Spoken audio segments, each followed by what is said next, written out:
Think of the one person in your life who completely infuriates you. Let's call him Paul. Every time Paul speaks, your jaw tightens, your blood pressure rises, and anger fills your chest. You think your reaction is logical because Paul is objectively selfish, loud, and boastful. But in 1946, Swiss psychiatrist Carl Jung warned that your hatred is never about Paul. In fact, Paul has just committed the perfect psychological crime against you. He didn't destroy your peace. He simply forced you to look into a dark mirror. This is the phenomenon of psychological projection, the most deceptive mechanism of the human mind. From a very young age, society trains you to slice your personality into acceptable pieces.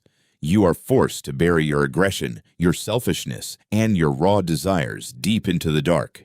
Jung called this hidden, rejected graveyard of your subconscious mind the shadow. But here is the terrifying catch. Your shadow cannot remain buried forever. It desperately claws its way toward the surface, constantly looking for an exit. And it finds that exact exit the moment you cross paths with someone like Paul. When you scream at Paul's arrogance, your brain is actually screaming at its own reflection. We ruthlessly hate in others what we are deeply afraid to admit lives inside ourselves. But this is only the surface. The true horror of the mechanism goes much deeper. Consider a famous clinical observation recorded in a quiet Swiss sanatorium in 1948. A highly respectable, overly polite judge was admitted for severe, unexplained panic attacks. He constantly complained about the vulgar, undisciplined, and chaotic behavior of the other patients. He loathed their loud laughter, their complete lack of manners, and their total moral freedom.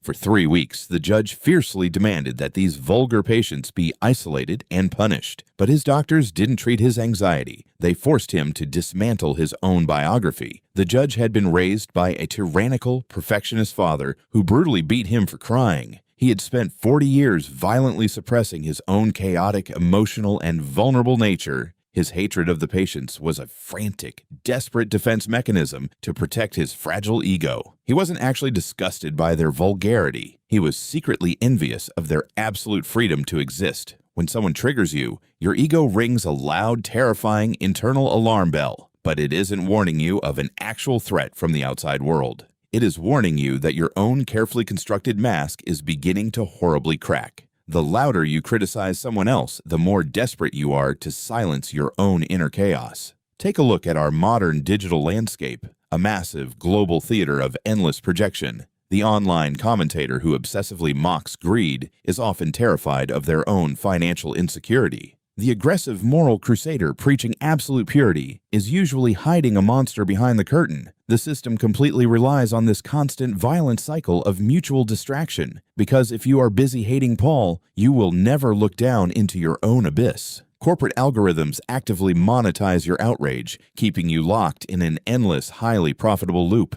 They feed you specific targets to despise, so you never fix the broken house inside your own mind. You become nothing more than an obedient actor in a psychological play you didn't even write. But the moment you understand the hidden code of the shadow, the entire game changes. Your personal enemies stop being villains. They instantly become your most accurate diagnostic tools. When someone's behavior triggers an explosive, irrational reaction inside you, do not look away. Trace the line of your anger directly back to its secret origin in your childhood. Ask yourself the hard question: what part of my true self did I abandon to survive? What did I lock away in the dark just to ensure I would be loved and accepted? The very person who infuriates you holds the literal key to your ultimate psychological freedom, because they are comfortably living out the exact traits you desperately deny yourself every single day. This recognition is not a surrender to their bad behavior. It is a profound reclamation of your power. You instantly stop being a passive victim of external triggers and become entirely unshakable. You realize you never actually lost to your enemy. You were just terrified to look inside.